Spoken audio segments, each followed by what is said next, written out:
This podcast was recorded on May 18th, 2022. Hello, ladies, gentlemen, and people outside the binary. Broken Class is back in session. I'm your discussion leader, Thomas Gradient Huda. I'm really pleased to be here with a remote guest who is a friend of Benny Cosmic, a recent guest on the show, an indigenous hip-hop artist. Benny Cosmic is a really wonderful guy and hooked me up with our friend, the producer extraordinaire, joining me remotely, Cruzer Urameshi. How you doing today, Cruzer? I'm doing good, Gradient. I'm excited to be here, man. I came across the show from Benny, and I actually checked out a few of your episodes, and I'm like, oh, I would love to be on here. So I like the vibe of the show, so I rock with it, man. Dude, that actually means a lot to me right now. All right, guys, great interview. You guys have a good day. I already got my props from Cruzer. Peace out. No, just kidding. Let me just start out then. I'm going to have to ask you what's a controversial opinion that you have about anything. Kobe Bryant's the best basketball player of all time. And here's my case. Okay. People call like I have a Chicago Bulls beanie, and I don't have no Kobe Bryant gear anymore. But my case for Kobe being the best is there's three things. One, yes, he won his first three-peat with Shaq. Okay, there's that. But he won two more after that without Shaq. And, he won with Gasol, who Gasol arguably doesn't get his respect as a basketball player, especially among power forwards. So that being said, Kobe did another three-peat by himself, which he led, which no player ever done. That's like Michael Jordan leading his three-peat without Scottie Pippen or Dennis Rodman. Now, Michael Jordan did that, and there's no undisputed question he'd be the best player ever. Two, Kobe played against different eras and with everybody in their prime, from Jordan, Reggie Miller, I'm trying to think of more of those guards. Like, now I'm talking about things like those 90 guards of the time, before like the LeBrons and stuff like that. Like, he played against those Elka players, Eddie Jones, Nick Van Exel, yada, yada, yada. And then Vince Carter, T-Mac. And then he played against Bron, Melo, then Durant, and Steph came in later, DeRozan. So he played literally everybody at their physical in their prime or at their best level before they enter their peak. So, and he gave everybody buckets. Like, Kobe gave buckets. No one ever can say they locked down Kobe, but he gave everybody work. He dropped 55 on Jordan. Now you can say, where's this Jordan? But I say Kobe's the best player because it's like, who was able to do that and then still win on top of that? I feel like he should have got at least 3 MVPs out of his career. But on all the players that, that Kobe played against, all of them, even the best, like from Bron, Melo, Durant, Dirk, Tim Duncan, Chris Webber, everybody, and these are all greats among their own leaderboards. They all still said Kobe was the best. And on top of that, you had Kobe's counterpart in LeBron, who was 1A, 1B. Most people say was the best player at the time. Like, who was Michael Jordan's? Who was the second best player when Michael Jordan played? It's so close. That's how far the gap was. So it's like, it's easy to say Michael Jordan's the best when it's like, yo, you're the only apple over here with a lot of oranges. But they're just two good fruits, just as good for each other, that still competed. And Kobe competed in the West when the West was at an all-time high, where the Western Conference from 1 through 11 was 50 games. Like, all right. It's a music and politics podcast. Let me speak. Let me jump in here on all these great sports knowledge. Opinion, man. I love it, dude. I love it. You can see I got a Rasheed Wallace jersey behind me, man. Right, yes, sir. But my man gave your boy work, dude, in the 04 finals. He did. That was an amazing thing to see. I mean, that was truly the most inspirational season for me in all of sports history, the 04 Pistons, because you had this ragtag group of guys. You got the Wallace brothers in there. Brothers, not really, but Tayshaun Prince, the chase down block on Reggie Miller in the Eastern Conference Finals. Ooh, Mr. Big Shot Billups. Ooh, Mr. Rip Hamilton with the mask, and even some good support on the bench from guys like Mehmet Okur, Lindsey Graham, Lindsey Hunter, guys that they had some really old guy. They had some guy in his 40s, like something Campbell on that team. He still put in buckets, know. And then the whole thing was just kind of that Detroit gritty Midwest ethic versus the big money and the big flash of LA, and they had the duo Shaq and Kobe, and then they thought they could buy a championship by bringing in Gary Payton and Karl Malone, a couple future Hall of Famers. That was an amazing thing to watch, dude. I'll tell you this much. I was working at a hotel, Valley River Inn, for a while in 2021, and a guy came in with a Kobe hat and a Kobe t-shirt.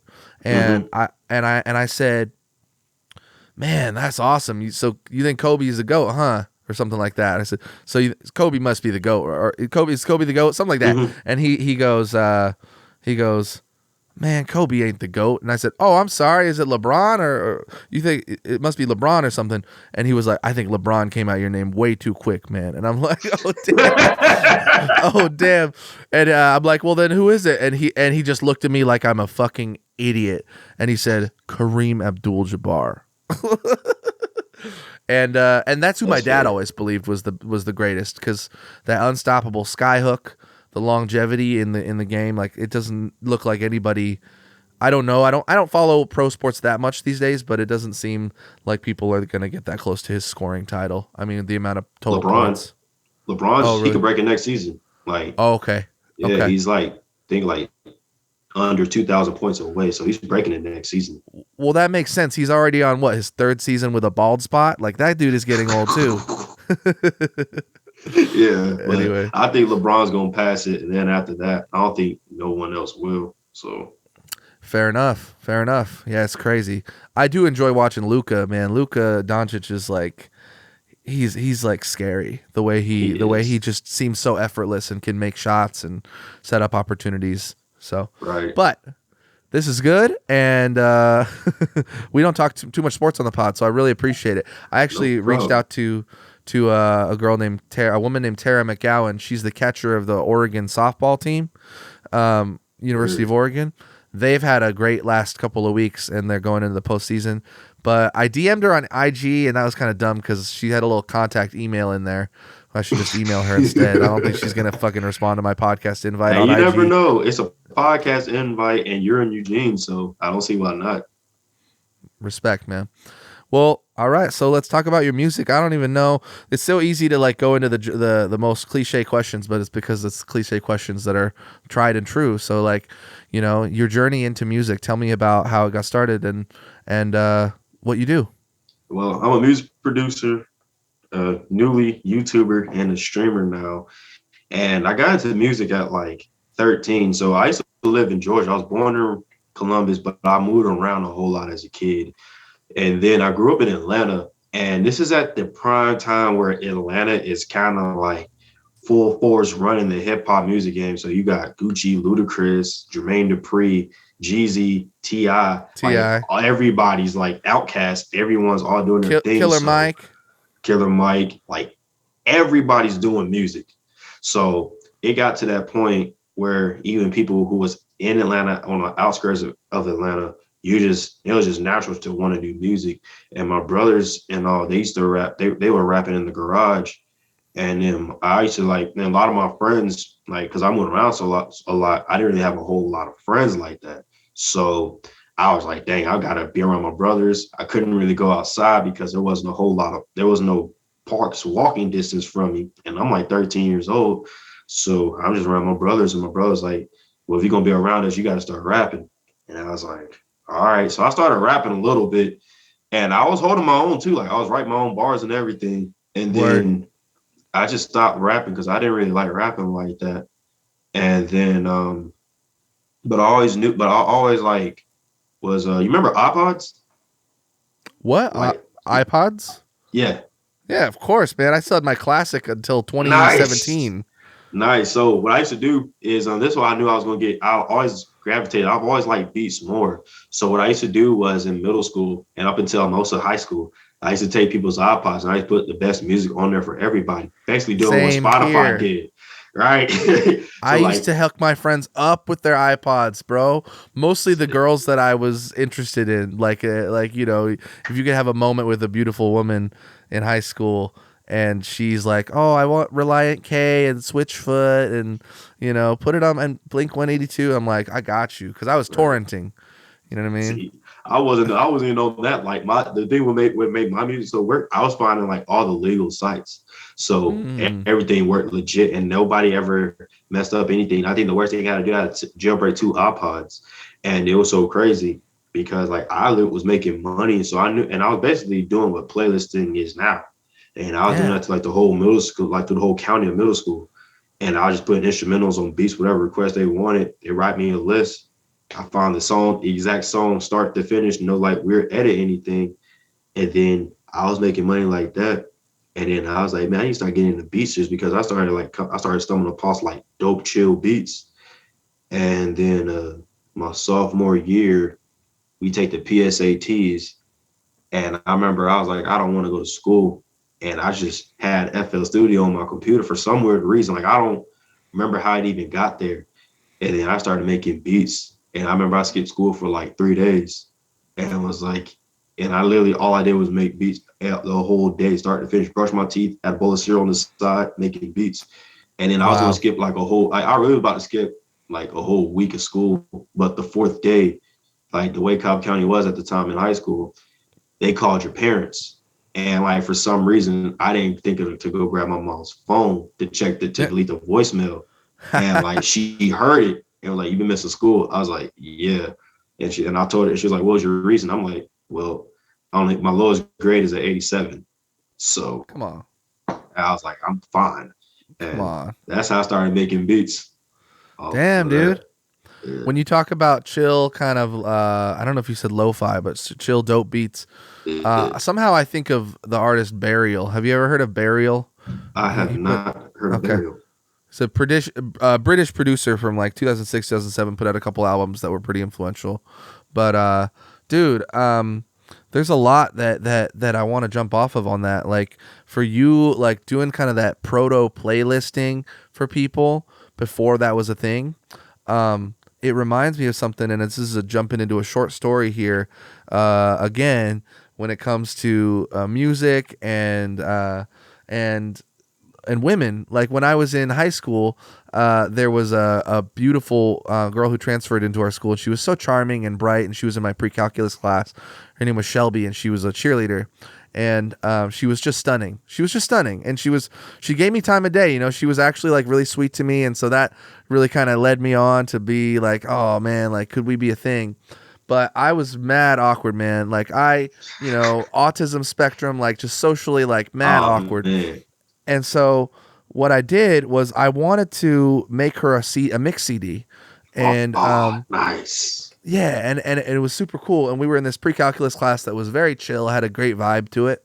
And I'll tell you this much, I actually looking back on it now, I'm pretty sure there was a strong rumor that our teacher brought alcohol to school once and got in trouble for sipping off alcohol while she was teaching math.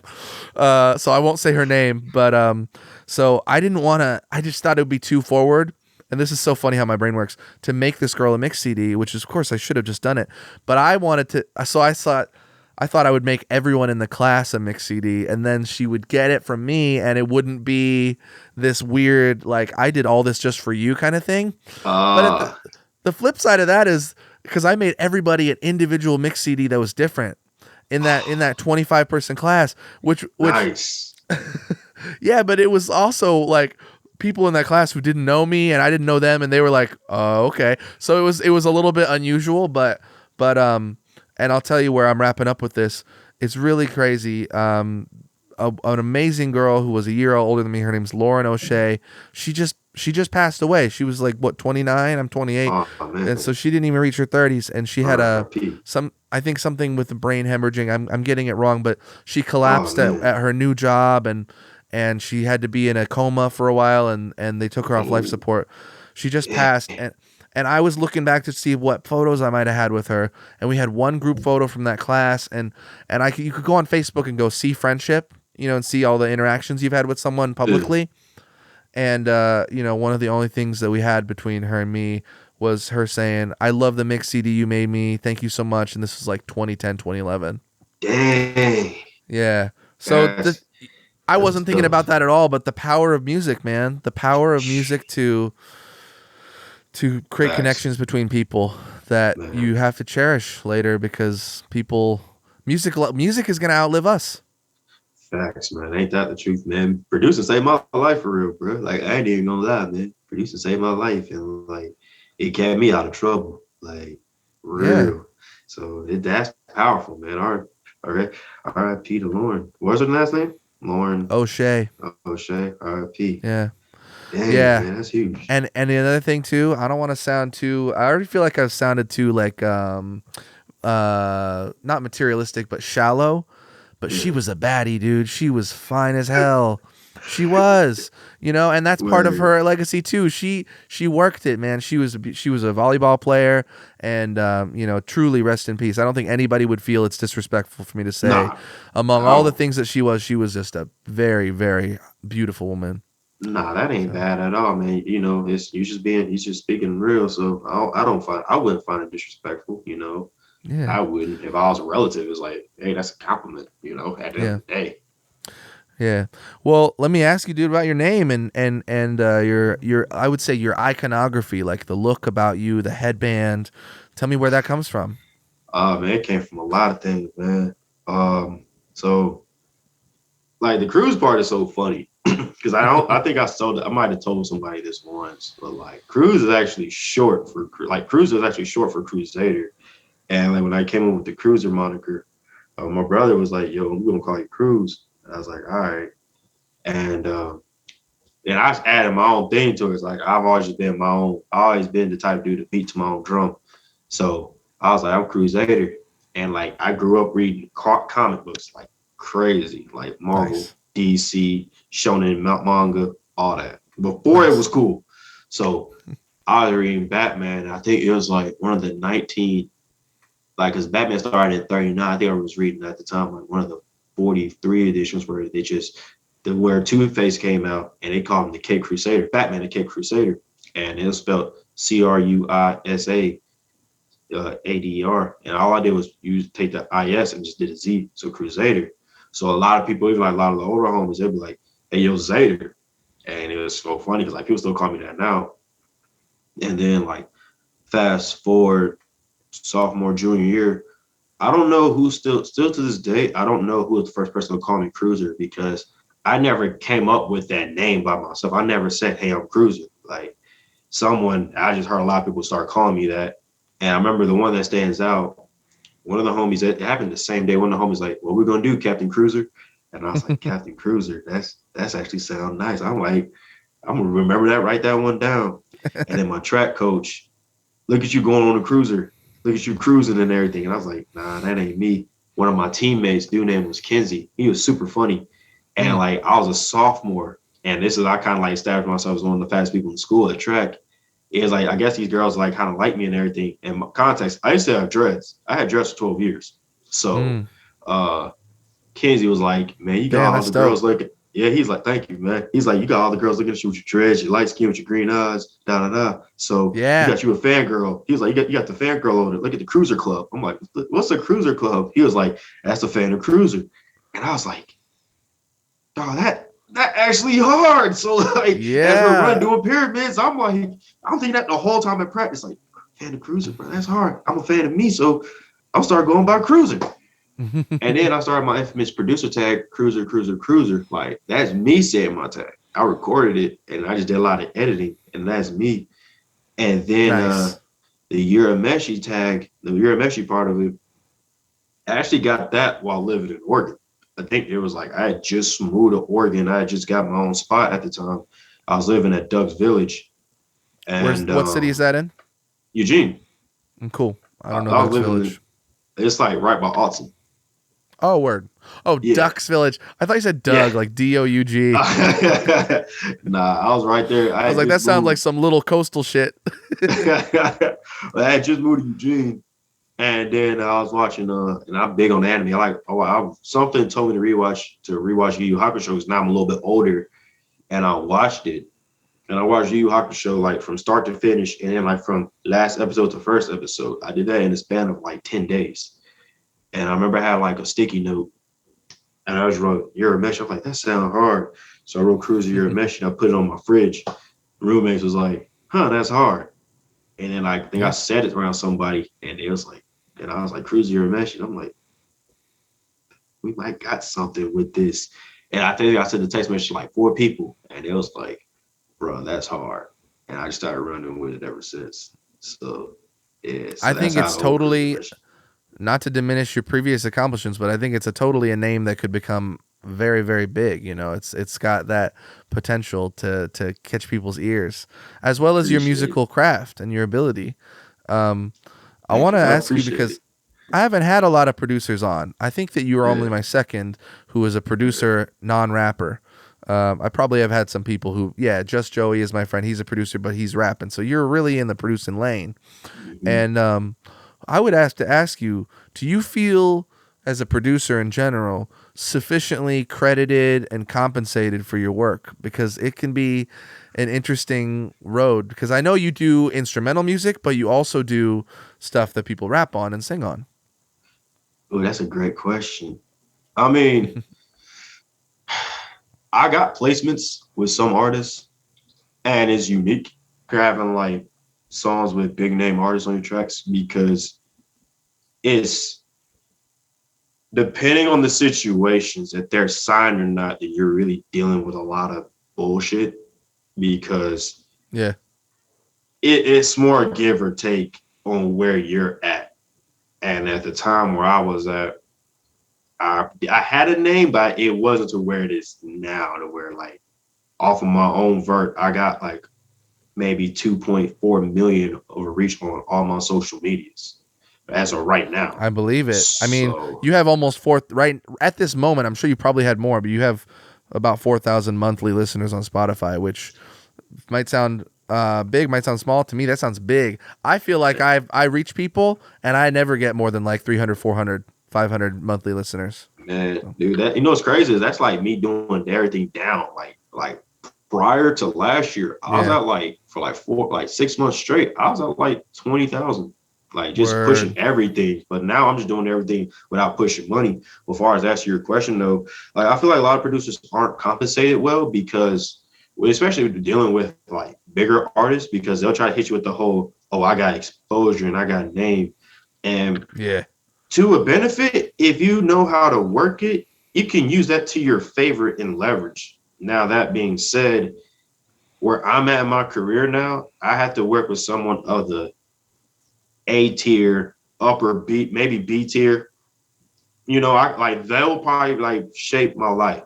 But if it's someone like anything from like D tier and lower, it's like, nah, bro, I'm charging because it's like I'm Yeah. charging full price at that, and I know what I can provide to an artist. Like I've done it to where even though like up and coming artists is like lower, like I don't know, I don't like to use the word local because that's I'm not going to disrespect nobody, but like on the artists Mm. on a lower level, but like that's not that don't got the reach of like of a record label, and it's like you got a label pushing behind you, you got audience, and you got money from all other places, and you have a team. Like you should be able to pay somebody with all that being said. And you know, a lot of producers aren't really compensated. And I feel like I'm the one of the very few to actually speak out about it. And I don't know, I'm not really liked for real from a lot of industry producers, which is weird because one side of the industry don't like me. The other Mm. side are like, yo, bro, you're the coolest dude ever. Like, I ain't gonna tell you with who, but like I've had some pretty dope conversations and I got some solid inboxes from some people verified and some of y'all favorite producers artists that hit me up and said, hey bro, you're a cold dude on these tracks, man. Like, and the thing with me, I like doing the instrumental side a lot more because it's more on me. And I know people will like me for me rather than like, you know, when I had my Shoreline Mafia placement, Mm. like when I was living in Eugene the whole time, like when I started getting on my placements, all this happened Hmm. when I was living in Eugene. Like, no, like all my placements that happened from the Roku TV placement, Shoreline, Hot Boy Turk, Lil Davy, DK Guwap, all this happened when I was living in Eugene. And it was so crazy because half of Eugene's, not even just Eugene, half of Oregon still didn't want to work with me for whatever reason. I never got mad about it. I was like, hey, at this point, if you want to work with me, you want to work with me. And then Right. I just made, I said, I told everybody, I said, all I need to do is just make one artist into dope art, into somebody like, yo, I can really do this all the way and become a part-time manager, quote unquote. But I did it with two artists and it worked in my favor. And it's so crazy because as producers, you know, I've always said if a song pops off on TikTok, whatever, just as an example, out of 10 people, 7 people gonna go to that artist if it's a song before a producer. So to answer your question, I Mm. don't think producers ain't really. If you get compensated on the back end and everything, then that's a little bit better. But like far as upfront money, nah. And we definitely don't get the glorification from it, which I feel like a lot of producers should. But same time, unless you do EDM heavy or you're a DJ, and even then you're not really getting recognition for your direct music. You're getting recognized just for DJing the event. So I don't think producers get their glory that they deserve, because at the end of the day, I don't know about you, but I never went to a open an acapella open night cipher. You know what I mean? Ain't no one lined up Yeah. to go to a acapella concert. Who the You fuck's can't doing that? you know, even a guy like Drake who has a lot of fans, if he showed up to the arena and didn't have any music behind him, people would leave. Right. Right. Um yeah, man. No, that's really interesting. I hope that we might be on the cusp of a new sort of chapter in the collaborative music space and the hip hop world and pop music everywhere, where we recognize that the person who fucking made this music or put this together should have some shine as well. Because when you look at hip hop, DJ Jazzy Jeff and the Fresh Prince, the Right. DJ, of course, was credited first. You know, early on, before the MC became significant at all, the MCs were just people at parties who pick up the mic and hype up the DJ and started doing it with rhymes. You know, Right. so that's interesting. I also think that you know, with sampling, like it's a beautiful, beautiful art form. There was a time when I wanted to go into entertainment law and I wanted to be a lawyer and help like young creators who have like an amazing, let's say you got an amazing idea for a beat and it samples like the 1970s classic rock band America over some like Rick Rubin drums or something, like or, you know, like some shit like that, and then you can never monetize off it. You can never, cuz all this shit is owned by the biggest labels in the world. And so I've always kind of wanted and J. Cole talks about it on the end of the end credits song from the 2014 Forest Hills Drive album.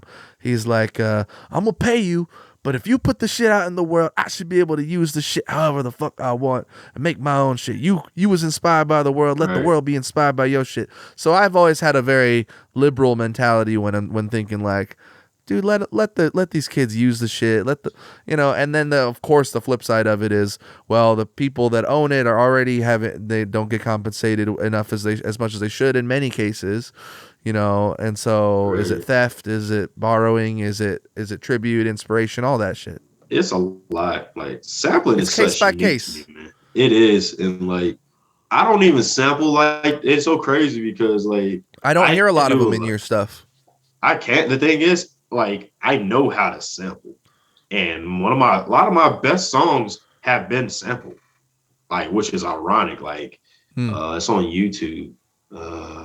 I sampled a Daft Punk song. It's called Blue Dream, and Nice. it's a West Coast vibe. And when I sampled a song for my brother not that long ago, I forgot where the sample was from. It was me and this guy from Germany named Juso. We did a sample record together, and Juso sent me the sample, and the sample didn't sound what it did, and I kind of just did my own thing with it. But I don't like sampling mainly off of that reason, for one, and two, I just think that sampling, like, if we could get rid of, like, not get rid of, but if we could have like a law where it's like, hey, if I could give the original creation of the sample 20, 25, even 30%, I don't mind doing that. Like I would do that on a sample. That's just me personally. But the thing is, it's like when the sample creator, the origin of the sample, try to go for all of it, when it's like you get your part. Sure, I want to give you 30%. Maybe negotiate, but like you could get 30% off of it, just all solely being your name. I feel like that's fair. But I just think that with me sampling and all, I just don't like chopping loops. That takes all day, It and do. it's annoying. And that's why I'd rather just like, I'd rather just create from scratch. And I know how to sample. I just don't like doing it because it takes all day. And the only way I try to sample is if it gets requested. But even then, a lot of people that hit me up, they don't really request samples from me. But I do so many genres to where I'm surprised I don't get it asked that much, and I hope I don't. But I'd rather just listen to the vibe off of it, and just rather give you something new that's inspired from it, but not exactly like it. So that's just my thing. I can tell what you're talking about in your music. You know, Yeah. I haven't heard too much of it, frankly, but I've heard, you know, 6-7 tracks and Okay, so you up? Yeah, yeah. Word. But take me through the creative process typically for something you do. Of course, it's gonna get inspired in a lot of different directions, or it could start with a melody or a drum pattern or whatever it may be. But what are you using too, like hardware, software to create? Gotcha. Well, my DAW digital audio workstation is Fruity Loops. I'm Fruity Loop for life. I ain't Yeah, jumping over. I tried Ableton. I tried Reaper. Studio One is cool, but FL's where I'm at. Studio One Um, is the one I'm trying to start using. Shoot, it looks Which is pretty sad simple. because I basically all I do really is record my vocals on beats for the most part, and add compression, limiter, EQ, reverb, and I use Audacity, bro. And that's Nice. so like basic, but I use Audacity, and so I'm trying to get to a Studio One or somewhere where the thing for me is if I do an effect in Audacity, like I add compression or reverb, it just does that to the track, and then it's not Hmm. like I have a fucking fader where I can adjust it later. Like when Yeah. that's what you want is like, okay, dial that back a little bit. Oh, I can't dial that back because I already added that before I added the limiter and the reverb, so it's all fucked. So really, I have found the right settings to where I feel like it sounds great, but I have very little capacity to make tweaks and changes and shit. So I mean, honestly, you got the soundboards in the back. You got a microphone.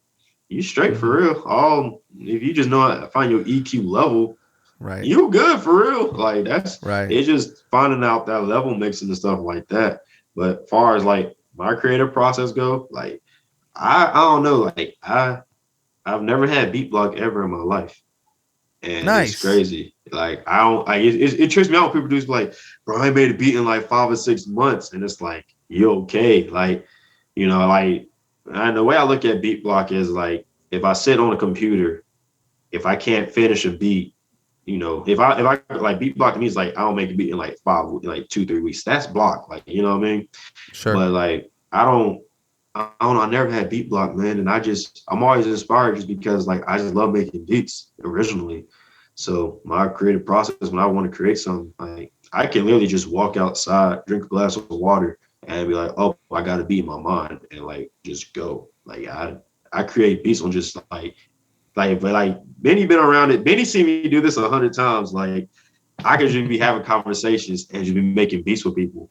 And I still be engaging in the conversation and making the beat and it still come out nice. Like I've done that so many times where like I'd be around like 15 people and I'm just making a beat, having a conversation, still in tune with the beat and like knowing what I'm doing. So I'm just always ready to go to make a beat. Like I can make a beat literally like anywhere, any moment. Like if I got some good speakers, I don't even need good speakers. Like I'll make like when I started making beats, I didn't have no speakers, no headphones. I was making beats in the front room when people were vacuuming and stuff like that. So I wow, know how to like make beats anywhere. So I'm always ready to go.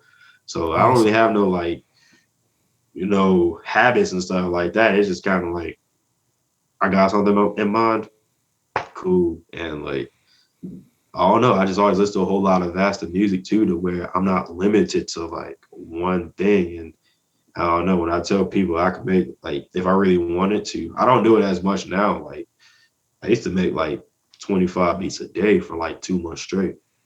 Amazing. So yeah, so I'm Damn, always I'm always Kanye, ready to eat your go. heart out. Lock yourself in a room doing 5 beats a day for 3 summers. Shit, Right, how about doing 5 times more than that, yay? Damn, he right. because he bragged about doing 5 a day, Shoot, dude. man, I've done man. The pandemic when the pandemic started, boy. Woo! Oh man, I done, bro. I literally did that with that March 2020 to like June. I did hmm 4,000 beats. Although, to be fair, he was probably talking about like the '90s, so True, like the way technology different. isn't as instant and not as quick. True. But and then respect to all the pioneers, man. Let's talk about some of your. It doesn't necessarily have to be influences on your style, but producers who you admire and you um, just have a lot of respect for. Lex Luger. Lex Luger, one of the best. He's in my top five because he don't get a Yeah, lot of props for real. He I don't know what started he's done. I know the bedrooms. name. I don't can't think of hits that he's done. I could name five right now. BMF Rick Ross, Mm-hmm. Hard in the Paint, Round of Really, Applause. Flocka? Yeah. He basically broke Flocka. That's the best way to describe Lex Luger. Taylor Gang. Those horns on that Hard in the Paint is like, you're right. That literally made Flocka. Taylor Gang with Wiz Khalifa. And in Yeah. his more recent work, which he had a song with Wiz Khalifa, Travis Scott, Juicy J, Bake Sale. So like Lex Luger, he don't get his respect for real. So that's one. No. DJ Toomp, he's hard because he actually invented. I say he invented the trap sound for real. Diplo's nice. I Diplo's rock with mad Diplo cool. heavy.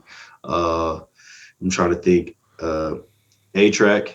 A-Track pretty cool. I rock with it. I like the sounds he does. Martin Garrix is nice. Marshmello is solid. Who else? Take a Day Trip. 808 Mafia. What's up? Take a Day Trip. Yeah. Day Trip is fucking got some crazy shit. I also really like a guy who used to work a lot with Tech Nine named Michael Seven Summers. He's somebody I really admire. I'm not too big on text music like that, man. But I don't know. Like I just those kind of who else are like Jay Dilla, nice. RZA, Manny Change Fresh. music. Say Big Crit don't get his respect either. He as a producer, I love Big Crit music, and it's like I feel like when it comes to producers that are artists, I feel like Big Crit is the best one out of everyone that's come out so far. He's the one producer who can actually rap. And not saying a lot of producer artists can't rap, it's just a lot of them don't have the lyrical ability like that. And I think Big Crit is the best one. Me personally. I'm looking right now. I'm seeing that Big Crit has at least he co-produced, but he probably produced my favorite Big Crit song, which is Big Bank featuring T.I. from Forever Is a Mighty Long Time. Do you know that song, Big Bank? Yeah. It looks like he produced it with Willpower. And oh my god, dude. Yeah, I would literally fucking come home from the hotel and I would be driving the shuttle van, big old 12 passenger shuttle van for the hotel, and take my coworker who was my supervisor. I'd take her home every night before I would get off my shift, and we just bump that song, and it's just so thumping, man. I got Big Bank flexing on a motherfucker, ain't shit changed, cause I'm still getting mine. And the T.I. verse, he made T.I. go crazy, I swear. But T.I. been going crazy. T.I.'s coming to Lane County Fair also this summer, so I'm really excited about that. Oh, shoot. That's interesting. Is he doing comedy? No, I don't know. Is he getting into that world? Yeah, he's been doing comedy. He's been doing stand-up. I believe it. He's got character. It's interesting. He got some flack from a few comedians so far, so it's kind of a little different. Dude, comedians, it's a rough world, man. Comedians don't like other comedians. You have you have alt comedy, and then you have the more traditional fucking comedy, and so yeah, I think comedians hang out with other comedians a lot. I listen to a lot of comedians on podcasts. Same. Like mostly I listen to Shane Gillis. I listen to Mark Norman, Joe List, Rachel Feinstein. I listen to Joe Rogan. And it's interesting to hear their take on comedy. But Jerry Seinfeld says that, he really thinks of comedy as one of the only meritocracies where the amount of, if you're funny, that's just it. Like no one can deny if you can go in front and make people laugh for an hour, it can't really be denied. You know what I mean? That's true. And that's pretty cool about comedy. But I've tried it.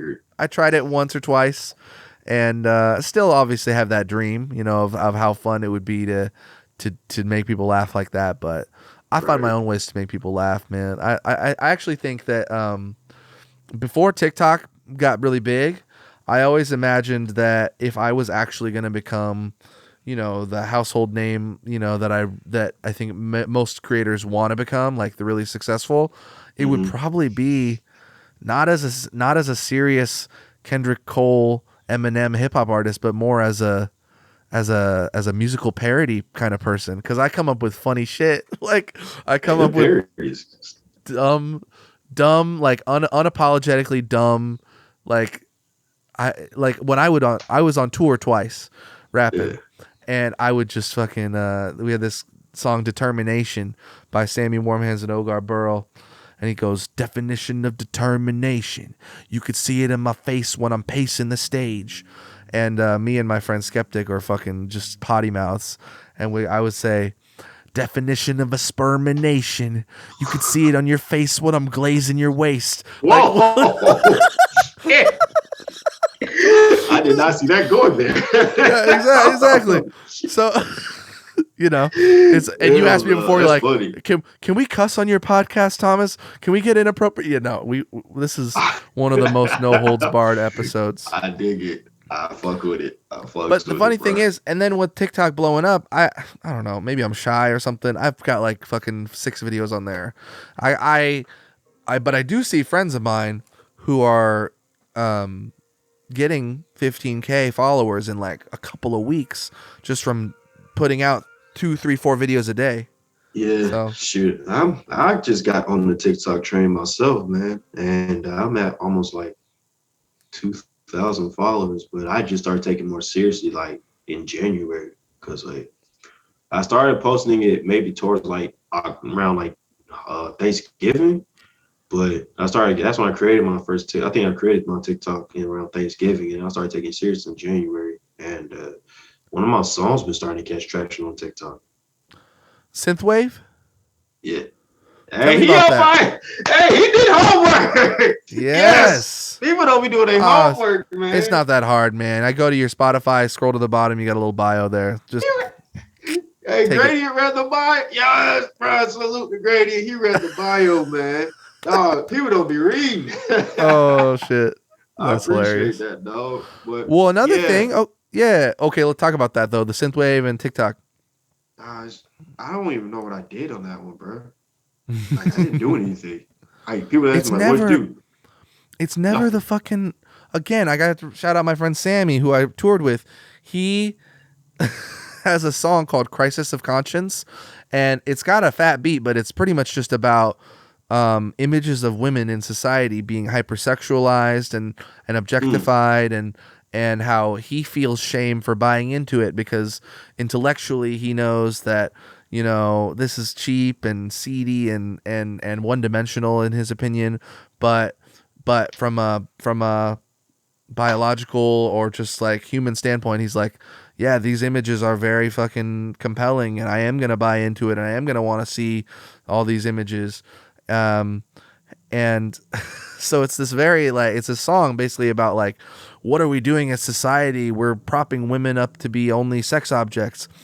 And he would play these shows, and with this big fat beat on this song, he told me, he's like, Thomas, do you know what song gets people dancing more than any of my other songs? It's like, what? He's like, Crisis.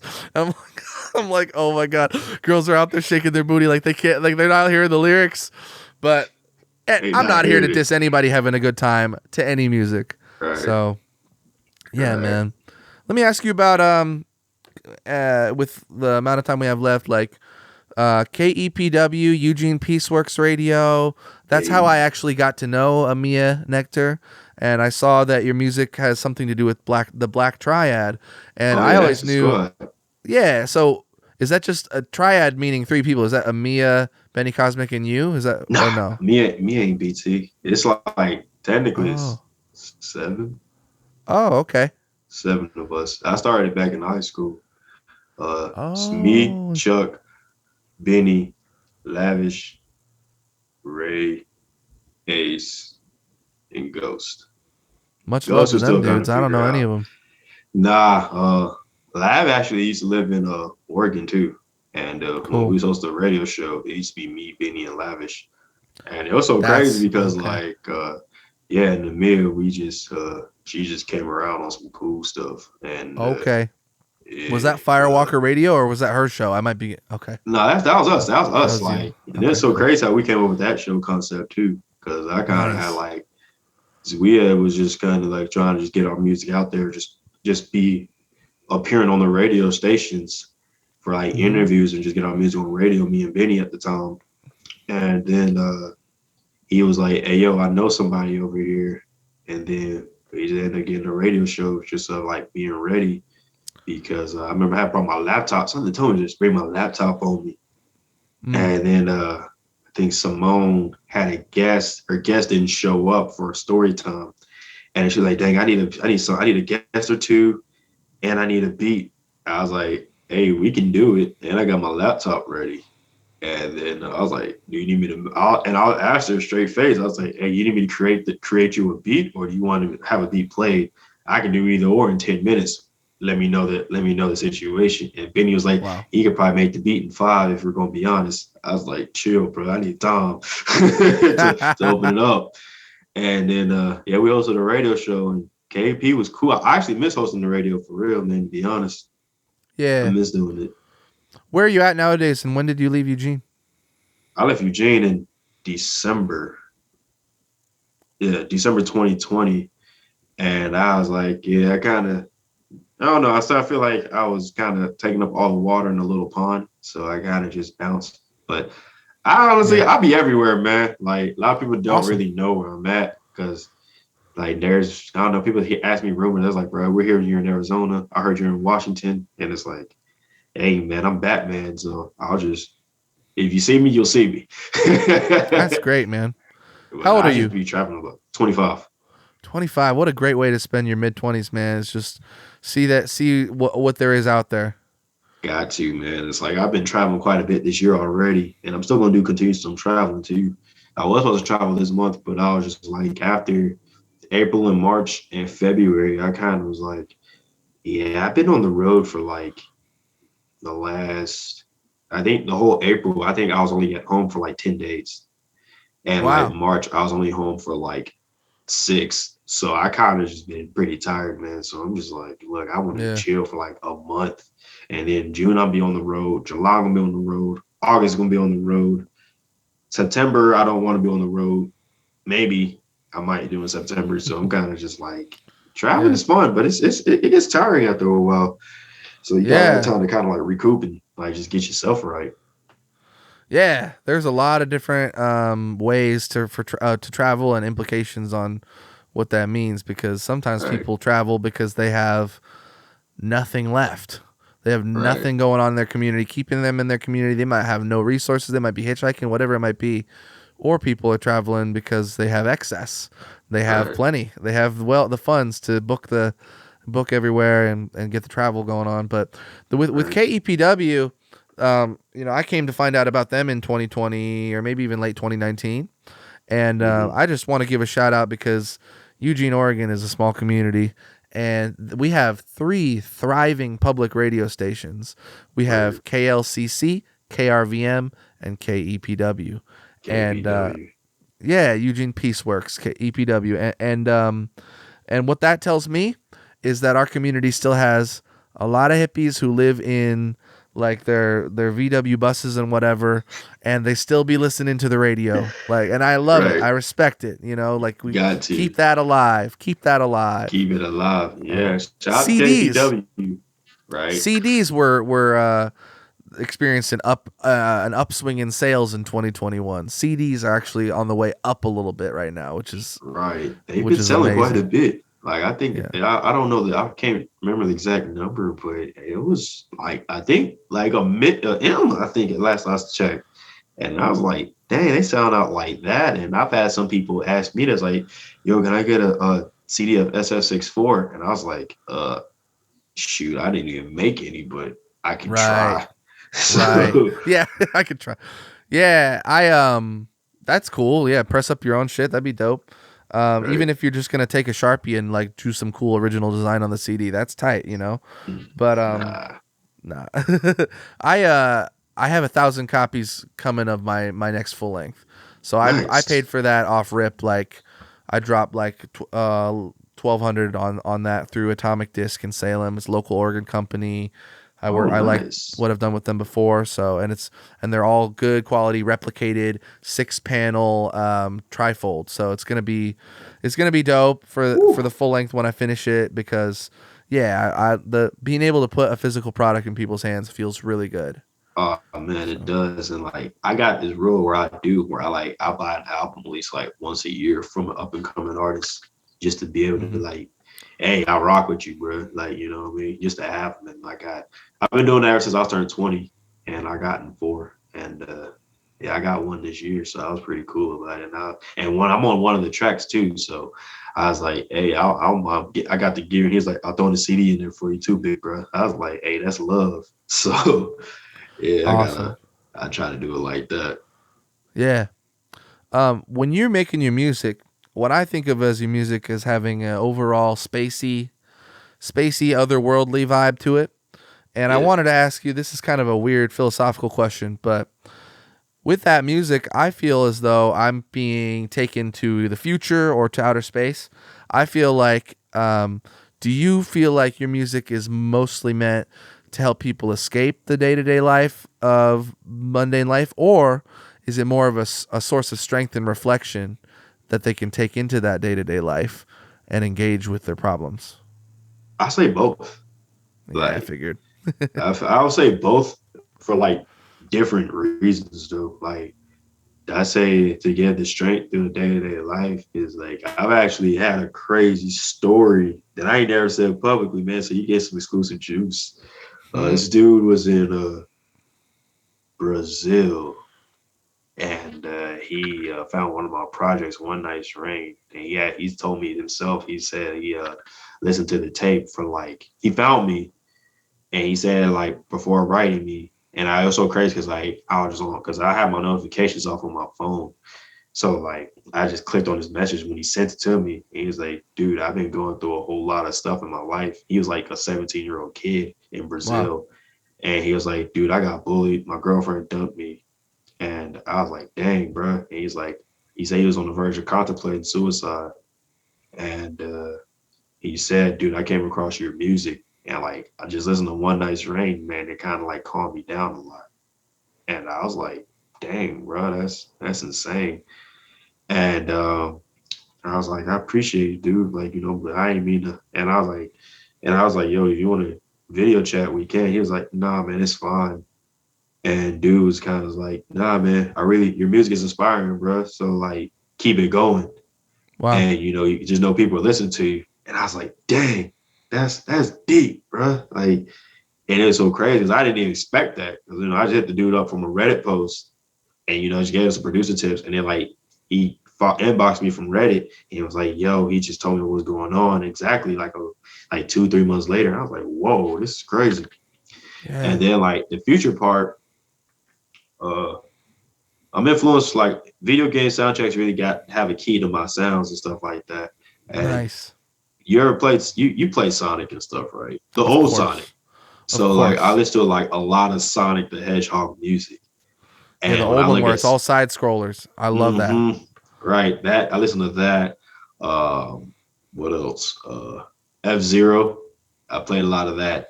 And F Zero has that good high energy, frantic music. and they all like futuristic elements of like their backgrounds and stuff like that. So I would just do a lot of those and like mainly like a lot of Sega tracks. So like when I listen to a lot of Sega music, like soundtracks, they're all like futuristic, like Jet Set Radio and stuff like that. So like I will listen to that to kind of like, okay, this is more so like I can do it both.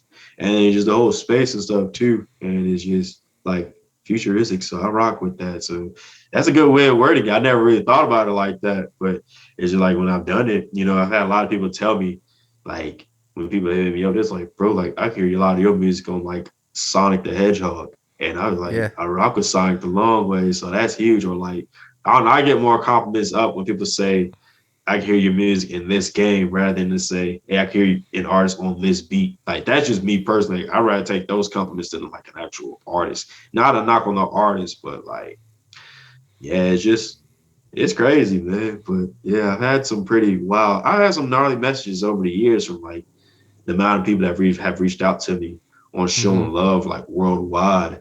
So Mm-hmm. that's why I'm just like, dang, like people really like are hearing my music and they're telling me this because I don't think no one would just randomly just say a message just to say a message. Yeah. Yeah. So especially if you're like from a post like Reddit where it's like, hey, like, and the dude looked my music up and then like he looked up my music and found it. Like it was so Mm-hmm. crazy. I'm like, dang, like that's Mm-hmm. wild. But yeah. I gotta tell you, one of my favorite like video game soundtracks ever. It probably is gonna be my top two. Ooh. Is a Sonic game. And then my top ever is Banjo Kazooie and Banjo Tooie for N64, but that's more on some quirky that kind of stuff is really fun. Yeah. But Sonic Adventure 2, it's Sonic Adventure 2 Battle for GameCube. In Circuit City, you used to be able to play the demo, and you're doing the escape from the city, and you're sliding down. You remember that? Yes, That first level. I actually played it 2 days ago. Yeah, and they've got hip hop on the Knuckles levels. Hey, all the Knuckles levels is hard. Yes, I'm telling you, man. Even like the spacey elements of that, man. There's all sorts of cool stuff, bro. So I'm glad we could connect on that. But yeah, that intro first level, rolling around at the speed of sound. Yeah, I wanted to sample that, man, but I was like, I don't get it. If I sample it, I gotta put it out on YouTube and just release it just to release it. But I'll definitely sample that for like a YouTube. Take the vocal and just sample it. I did not even think that was going to come up. That's so awesome, dude.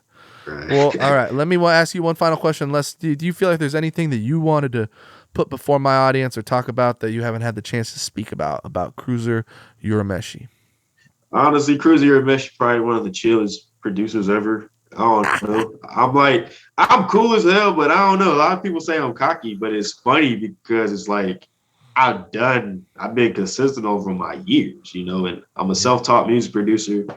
SS64 just hit 100,000 as of yesterday on Spotify, which makes it my second tape to do 100,000. And my first tape was the big one, Cruzer 64, that I dropped in 2020. And that's at a total streams is at 250,000 streams. So I just been moving. So yeah, I've just really just been grinding and just, just been laying low and just, I don't know. I just eventually I'm probably going to create my own producer Discord down the road. And I kind of want to I'm just kind of just setting everything up right now. And it's still in the works, but I don't know. I'm just at that point to where it's like, I'm really picking and choosing who I want to work with. So, am I going to start charging for a collab or producer? Fuck no. I feel like that shit lame as hell. But I don't know if artists want to work with me. The invitation is open, but I'm not doing quote unquote free work. It's like if I'm gonna do it for free, I'm gonna do it just because I see potential in you, and I know we can get something going. And like the way I'm at this point, I got like the majority of my songs on Spotify. Like I only had Spotify for about 2 years, and like majority of my I'm already at 500,000 streams in over 2 years, and like on my Spotify catalog, no big name artists. Thank you, man. I appreciate that. And like no big names on my songs on Spotify too. Like that's what makes it even more impressive. It's like it's purely either instrumentals or like up and coming artists to like combine. Like I would say out of all, and you don't owe anybody.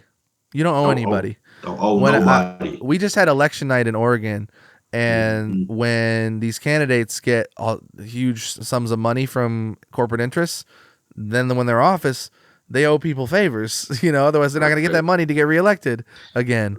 And that's a similar concept in a way, is like if someone really tries to help you by putting themselves in there with you, then they've kind of entered a non-formal sometimes or even formal business sort of engagement with you, and then you might kind of owe them in the future. You might owe them beats, you might owe them credit, props, they might feel some type of way if you don't give love, and one thing you said, Cruzer, was about people thinking that you're cocky. And I gotta say, man, I've had plenty of people think that I'm cocky, and that's why I try to give people a benefit of the doubt when I think that they might be that way, because the reality is a lot of people in this world, we live in a fucked up, broken world. That's why the name's called podcast is Broken Class. You and I are here in a 2-person classroom right now talking about what's broken in society. And a lot of people actually never really get confidence. They never are able to cultivate it. They never learn it. Maybe they're never blessed with it. And what people who have confidence can do and should do, and I think that you're doing, is just model it. Model it. Don't be a dick, but be unapologetic about believing in what you do. Because frankly, people take it negatively because it's their own insecurities that they're upset that they can't be like that. But you're doing. You literally are actually giving them the chance to become that way by modeling it and demonstrating it and saying, believe in yourself. You're never going to get as far in life if you don't believe in yourself. Ain't that the truth, man? It's like, it's so crazy. I've actually had some producers, because I do producer tips and shit like that. And like, I started doing producer tips maybe like 2018. And I kind of like veered off from that. I've had more people hit me up from my producer tips, synthwave song, or like lo-fi projects than I've ever had off my placements. And like, majority of the people have hit me up from producer tips. I've had people get into beats because they said, bro, I learned more shit from your producer tips watching them shits for like an hour. And like, my shit's short as hell. And I got a lot of producer tips on like, even from my TikTok and now YouTube shorts that I'm doing. A lot of people are like, bro, like, you got a lot of game from like my homeboy Ozzy Joel. He was like, dog, and I've known him since he was 8 years old. And like, he's like 23 now. And Ozzy was like, Cruzer, bro, I'd rather just go to you, because I know if I got a question, you're not gonna make me feel bad for asking the question like most people do. You actually like, because the question, and I told him like, you don't ask stupid. I don't believe there's no such thing as a stupid question. However, I believe there's a question. If you can at least look it up yourself, do that. Nice. But that being said, is like, Ozzy, you asked me questions that like I didn't know. Like, I had to figure shit out. Like, I didn't have no one show me how the music game goes. Like, I literally had to figure shit out. And on top of that, like, like I've shown like Benny and Lav how to like kind of like handle certain shit. Like, and that's the one thing I can say about me. Like, my whole basically almost 10 years, 11 now that I've been making beats, been producing, never had no beef. Like, I never had no beef situation that went public. Never had a bad falling out with no artist. Every artist I've worked with, they'll tell you this shit. I'm either A, their favorite producer, or B, I've produced one of their best songs that had the best fan reception. Every artist that's worked with me has seen some type of growth in their fan base immediately the moment they've released something. And it's all been positive. Like, I got a song called Hot Dog with some boys out in Massachusetts, cruising in this. I have to say some studios. Them my guys, Martian Cruising, K Marco. They told me, they said, bro, the moment, ever since we dropped Hot Dog, we had more people start taking us seriously on music. Wow. And like, they've had shows. And you would never think from the title of that song that would equate to seriousness, and that's beautiful. Right. My whole album is about food. Right. But like with them though, like, it was so crazy. Like, Hot Dog was a throwaway beat. And they said they loved the beat of Hot Dog. I'm like, bro, that was a throwaway. And they was like, if Hot Dog is a throwaway, bro, then what kind of beats do you really got that you just said no? And like with that, they just was like, bro, Cruzer, like, you really changed our lives for real. And it's like, now they got people overseas like starting to work with them. They've been doing shows. Like, I think they just did like 6 shows the last 5 days. Like, they're doing shows in like other states like New York, Delaware, New Hampshire and stuff like that. So they're really like moving, doing shows and stuff like that. So gotta give Stu to say something. And like, it's just crazy. Like, out of those two things, like, every artist, I'm just happy to say I never had no beef so far. And that every artist that I've worked with, I've legitimately made an impact to where it's like, you can't deny that, like, even if we was to have a falling out, they can't even deny, like, yeah, bro, Cruzer made an impact that's valid. And that's kind of like my rule is like, if I made an impact that your fans know, then it's like, I know I'm doing the right thing. And that's why I don't even be getting discouraged. Like, when I was like 17 and 19, I used to get, I never used to think, can I make music? I used to always think like how long it's going to be. But once I got like that first placement after I graduated high school, I was like, man, fuck this. I know what to do. Like, just get it. Like, if more people know who I am daily, I'd rather take that than going viral. Because going viral, it ain't no, like, I don't need to go viral. Like, I was telling somebody that shit the other day. I was like, if I go viral, I'm gonna have a lot of dick riders that there's gonna be too much. But if I get consistent people that see my growth, I'm fine. My rule is, if I keep my Instagram reach over 1,000, I'm fine. Because out of that 1,000, I'm positive 4 people are going to hit that follow button. And if you follow me, you're good. And out that 4 people are going to follow me, 2 people are actually going to be in tune with my music, or maybe they'll all 4 out of that 1,000 reach. Because when it comes to social media, like, I said this shit when I was 20 years old, 21, 1% of your social media is going to interact with the actual content you're pushing out. You're a creator, you understand it. So like only 1%. So I said, I don't care about the followers. Like having people that follow you just want to watch, to be honest, they just spectators. Out of that, if I get 1% of my followers that's interacting with me, you're technically a successful content creator, regardless of any facet whatsoever. The fact that my shit, I'm at like 15%. I'm doing fucking straight, considering like I don't have no Billboard record, haven't been signed, never signed a deal, like own all my masters. Like, wow, I'm good fine. respect. Like, I'm straight. All I gotta do is keep doing it.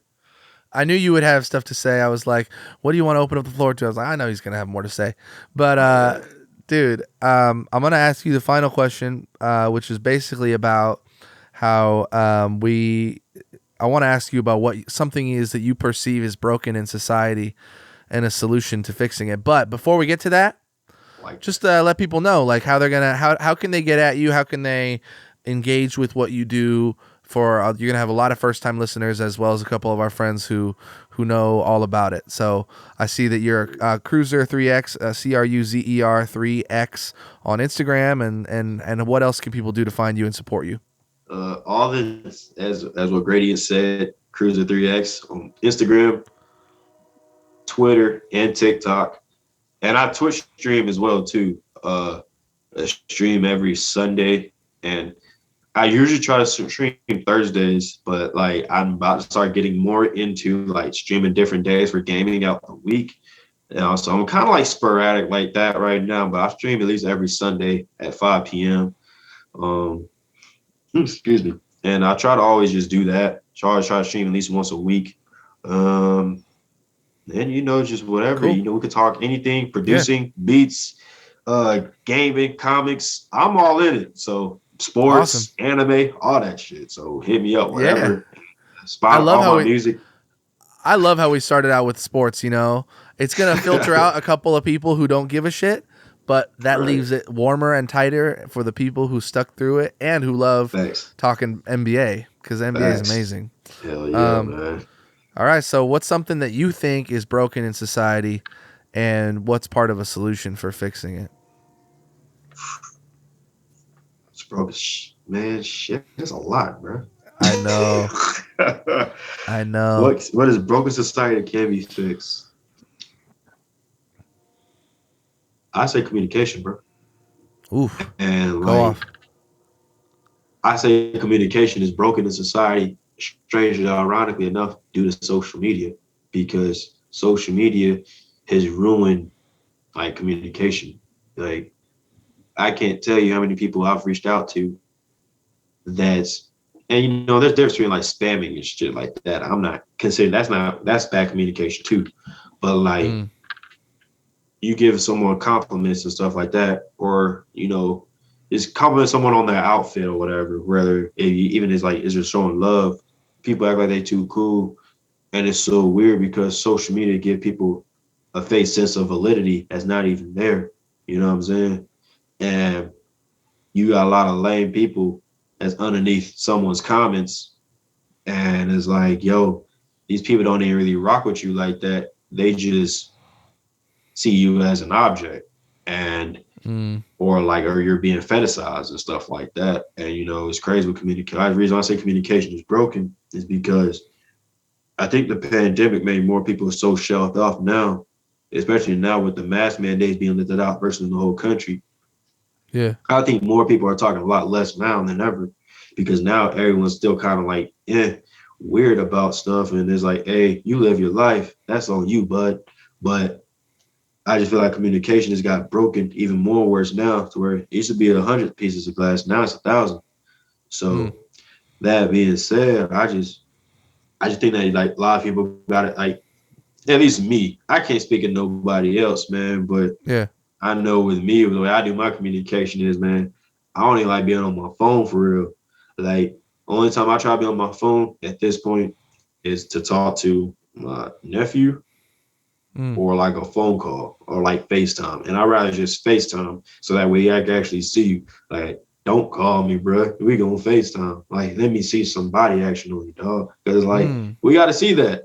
And I think like to fix the communication problem, I just feel like a lot of people, and I'm glad I graduated right before social media, and I didn't have a phone in high school. Like that's crazy, Yeah. but like I have a sense of knowing how to communicate with people, and like a lot of people will tell you like I'm more of the like everybody who knows me. There's like Cruz cool as hell, but just he ain't gonna bullshit you. Just don't try to bullshit him, and you good. And I So just you think that we, graduated like what, 2015 high yes school? sir, Without a 2015, cell and then phone, that's very rare. That is yeah, a not common experience, but also, you know what? We don't know the long-term effects of growing up with the kinds of technology we have because we literally haven't lived it. yeah, So and I that's the scary respect. part. Yes, Yeah, yes. thank you, man. I Awesome, man. Well, thank appreciate you for that. letting me access and communicate with you through this podcast in a long form way. I really have gotten to know you, and we didn't know each other at all before this. Right, And I love those opportunities, man. I like making friendships in public because you and I are friends now. likewise. Yes, And sir. Definitely. awesome. And maybe we'll link on some stuff. And to wrap up the show, we definitely got to play a track from you. So Word. tell me quickly. Don't dawdle on it. Think about something right now. What's a track that you want people to hear, and we'll drop it in for the recording. Cruzer Urameshi, Camel's back. Camel's back. All right, here it is. You're hearing it right now. Thanks, everybody. And just continue to support the show. Like, rate, favorite, whatever. Subscribe, all that shit. And have a great day, everybody. Peace. Thank you, man. That was awesome. Yes.